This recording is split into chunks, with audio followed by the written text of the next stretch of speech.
Okay, heading out once again. Gonna go find a nice deserted country road to go test the Coleman BT200X mini bike out for some more top speed runs. Just put on a new carburetor this morning. I got an aftermarket carb for the GX200 Honda and or Honda clones.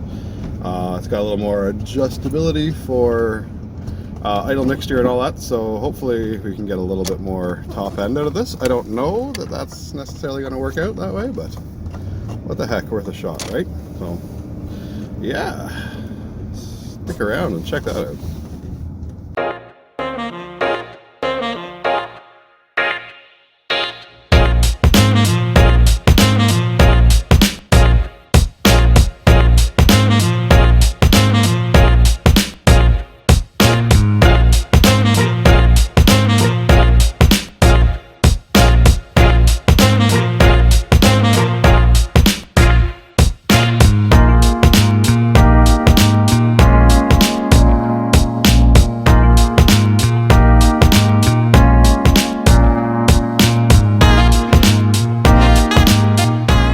So it looks like we made it to the spot.